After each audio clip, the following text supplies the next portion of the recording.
Uh, yeah, I think we're cooked.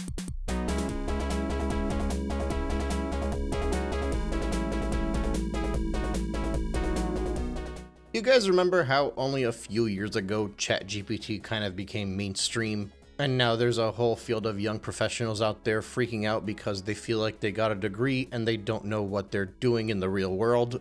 And then like 20 years ago when social networking really started to take off and we were all like, oh, there's a lot of good that can come out of this. This is going to be a great way to advance society and connect us all. And then, yeah, now we have the current world that we live in.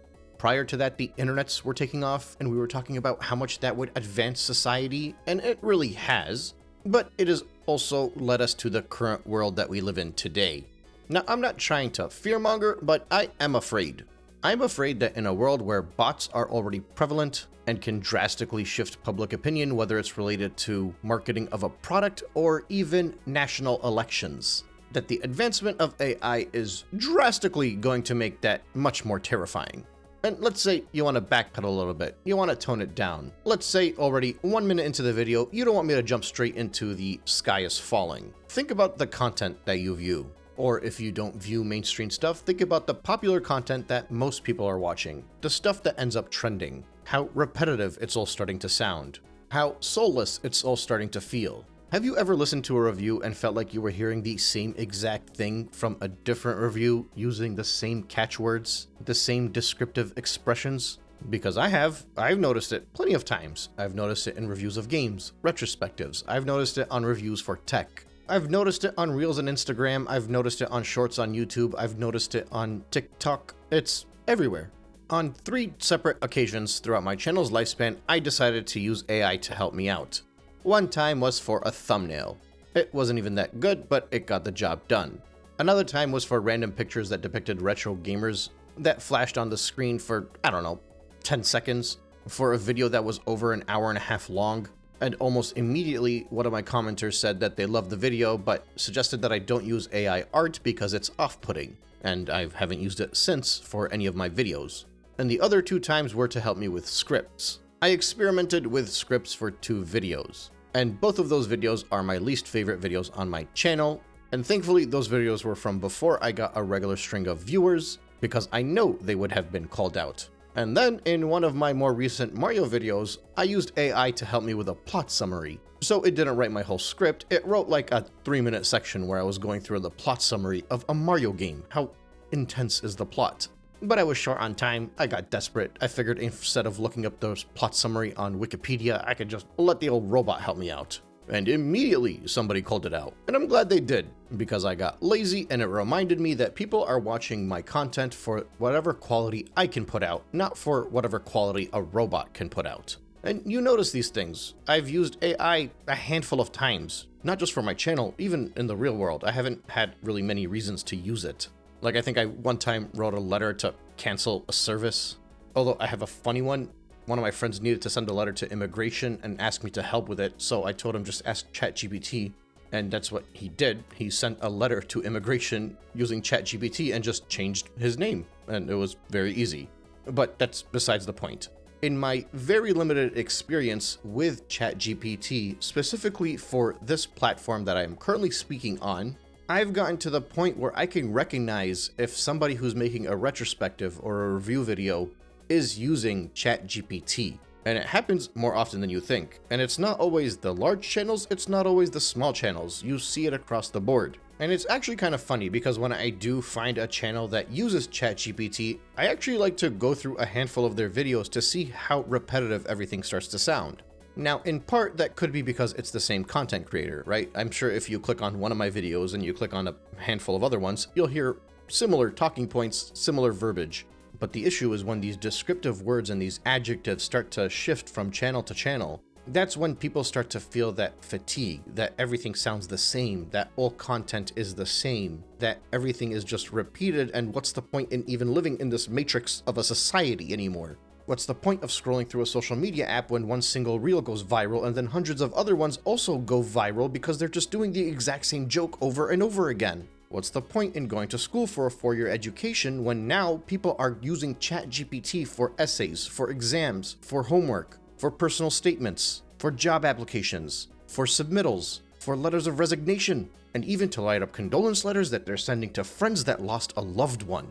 In the same way, the internet caused our dehumanization because we can no longer see a visual or even somewhat physical feedback for saying something out of line, to see the effect of the words that we say and how it hurts the individual that we're saying it to. The rise of AI, while maybe not quite yet taking away all of our humanity, that would be insane, is absolutely dehumanizing us when it comes to how our affairs are shared online and how we relate to people that are not living in the same house with us, how we communicate with others online, how we are marketed towards, how algorithms decide what we can and cannot watch. And all of this, and I still haven't even started to talk about how many of our jobs it's taken away. Now, you can argue that there are people that are going to benefit off of these softwares and show their creativity in their ability to utilize these softwares to better advance their product. And I can agree with that. I think every advancement in technology that we've had to this day has allowed people to flex their creativity to deliver something of quality, right? I'm not going to go out here and say that there hasn't been a positive to technology advancing. I'm not going to say we should live in a world where nobody has internet and nobody has social networking and nobody's able to connect with somebody on the other side of the world. The problem is that time and time again, some very wealthy, very powerful people around the world have used these means to exploit everything.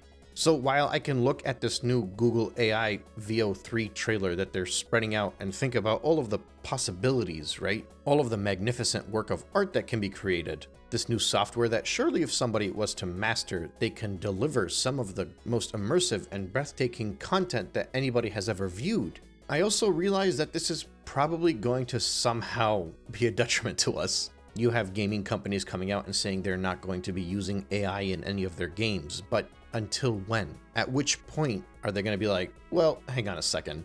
This kind of passes. It looks close enough. It's significantly cheaper than hiring anybody. And when everybody else in the industry is using it as well, they're not going to decide that it's probably a good idea to get up to speed with things? Think of content creators. Think of how simple my videos are, for example. It's usually just gameplay footage with my voice in the background. In probably only a few years from now, people are going to be going out of their way to try to find channels that are human, something they feel like they can relate to, something that they know is not a robot that's talking to them, something that feels like they can connect to because it's a human like them. All of a sudden, real human channels will start to become popular. Channels that don't use any ounce of AI will become more popular. We see it now to an extent. People are longing for just a simple channel that feels like it's down to earth, not being swayed by sponsorships, not throwing sound effects everywhere.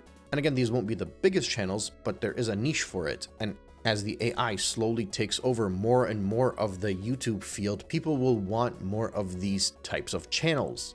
So what's the AI gonna do? What are the content creators gonna do? They're realistically going to be using AIs to create types of video like this that are very easy to mimic. It will be very easy to show gameplay footage and have a fake robot yelling into a microphone about how terrible the world is because AI is advancing. And it'll be an AI telling you this. That's the part that terrifies me. And I'm only talking about that in the content creation world. What happens when a global podcast is coming out and swaying the public opinion on something drastic? And it turns out that podcast was just AI. And then it's like 50 of them, 60 of them. And in turn, another 100 or 2 of them are created just to respond to those ones. You don't even need that many. You just get the ball rolling, get it started, and people fall in line, right? That's the whole issue with bots and fake comments. It's not that everybody is a bot. It's not that every comment is fake. But to get a peaceful protest to turn into a riot, all you need is one person planted in there to throw a brick through a window. The bots, the AI, the algorithms, these cool advancements in technology that otherwise should be making the world a better place, are effectively the bricks that are being thrown through the windows. They are leading to a commotion, to a downfall of society. And the problem is, the average human being does not read enough, so it's hard to keep our brains smart enough to stay ahead of these things. If the VO3 video came out, I don't know, maybe 6 or 7 years ago, maybe even 4 or 5 years ago, I think I would have been mesmerized by it. I would have probably argued against points that I'm making right now, saying that the greater good outweighs the few people that are going to take advantage of it and make society worse. Because that's what I used to tell people when they would say social networking is going to ruin the human brain, and saying that anybody arguing about overstimulation is probably just overthinking it. You know, they always throw it back to the same thing. Back when the TV came out, they said it was going to ruin society. Back when the internet came out, they said it was going to ruin society. So now they're saying social networking is going to ruin society. Phones are going to ruin society. These are the counter arguments that they would normally make against anybody who is criticizing something that your generation enjoys. And then 15 years later, you look back at it and you're like, yeah, maybe we should go back and not do this. I'll tell you something for free, and many of you guys are not going to like this. I used to think that the idea that people thought video game violence had a negative effect on us was absolutely absurd. Now, I still think it is absurd, but it's not even remotely as absurd as I used to think it was. And I'll tell you exactly when my opinion started to shift. When mass shooters started attaching GoPros to their assault rifles while killing people, making their footage look exactly like video games. Does this mean that I think anybody who plays video games that are violent is going to be a mass shooter? Not at all, not even remotely close to it. Do I think somebody going on a rampage in Grand Theft Auto and running over a bunch of people is going to lead to people doing that in real life? Not necessarily, but I think with all the heinous acts going on around the world, the actual reach of the video game industry, and the drastic rise in mental health concerns due to a number of reasons, many of which have been discussed on this very channel, included in this very video with the detachment of society, I've reached a point where while I don't necessarily think that video games are the reason why people are violent, I think it might actually be worth making a case study on it, at the very minimum, just to see the type of effects that potentially this stuff could have on somebody's brain if they're engulfing it on a regular daily basis. And again, to reiterate, this is not to say that any of you that play shooters out there have the capability of becoming a mass shooter. I don't think that in the slightest. I played first-person shooters throughout most of my life, and I still play them to this day. I don't think that's going to lead to me becoming someone insane. I just think the stuff would be worth some unbiased and psychological studies. But to bring the conversation back a bit, you guys are probably hearing me talk about all this terrifying stuff while watching some kind of video game playing in front of you. The point is that throughout most of my life, with every advancement in technology, there have been some amazing and groundbreaking advancements to the world, and specifically to the entertainment industry. But there has also been a notable regression in creativity, a regression of the diversity in the content. Everything looks the same, everything feels the same. You've watched this before, you've heard it before. Nothing is personalized anymore. No game feels different anymore. Almost no music sounds different anymore. All of our phones look the same. Even all of the new businesses you walk into, they all have the exact same style that was determined based off of the Pinterest algorithm. So even if I completely removed my fear of the AI actually ruining the world with something tangible, something that would affect us, affect our policies, affect our countries, let's pretend for a second that I don't think that AI is actually going to be the downfall of our society. At minimum, it's going to be the downfall of our entertainment. And it won't happen abruptly. It'll take time. Many people won't realize it immediately. Many people will actually enjoy it because of what it does to the entertainment. It could make things better in a lot of ways. But it's like that 10 to 15 to 20-year window down the line where you look back and everything just kind of looks like the same thing over and over again. That's when you realize the effects that it had. Again, it's like social networking. When MySpace and Facebook first got onto the scene, it was fun to reconnect with all of these friends that you have that you may have not seen in 10 years. Being able to share a thought, post a picture of an outing, comment on somebody's wall. It was just a fun way to stay connected with the community. Now, if you were to jump on Facebook, if you were to jump on Instagram, Snapchat, that's not even remotely what it feels like anymore. It feels like slop. It feels like brain rot. And if I was making that statement a decade ago, many people would say that I was overreacting. But it's become such a normalized talking point that even me saying it now, many of you are going to agree with me. You're nodding along. I think the advancement of AI will go the same way. At first, people are going to sound like they're crazy. They're going to sound like they're fear-mongering. They're going to sound like they're overreacting because these movies are amazing and this content is phenomenal and the entertainment industry has never been better. But over time, it'll show. And I don't know, I'm just hoping we're able to keep some of our humanity while this all happens. I'm sorry for being such a buzzkill for a quarter of an hour. I've actually been wanting to do a discussion on AI for a while. I saw a post online about some girl that graduated from university and was about to start her graduate program with something medical related. And she was freaking out because it was the first time she was going to have to go to something in person because everything was done online beforehand. And she admitted that she used ChatGPT every step of the way. So she was worried about how bad she was going to perform in that practical exam, in that in-person presentation for the first time in 5 years of university on a field related to a human's health. I saw a post about that a month or so ago, and I knew I was going to have to make a video on AI eventually. So when I saw the new demo for the Google VO, it just kind of triggered me to go on this rant. And the funny thing is, through all of this video, I haven't even mentioned how incorrect AI could be in a lot of ways. When people right now are using it for arguments, they're searching things, and the answer on Google is wrong. But they're holding it as gospel because they trust it, because Google is always right. So how could the answer at the top of Google be wrong? That's how people feel. This is the type of things that's just gonna... Oh, okay. No, I'm not gonna get started again. Hopefully, I'm just freaking out for nothing, and this just leads to nicer movies. I don't know. Thank you all for tuning in. I'm gonna go grab a nice cup of water, sit in the backyard, and watch my kids play tag. And hopefully forget about the inevitable robot-led Armageddon that we are slowly inching our way towards. Thank you for listening, and I will catch you on the next one.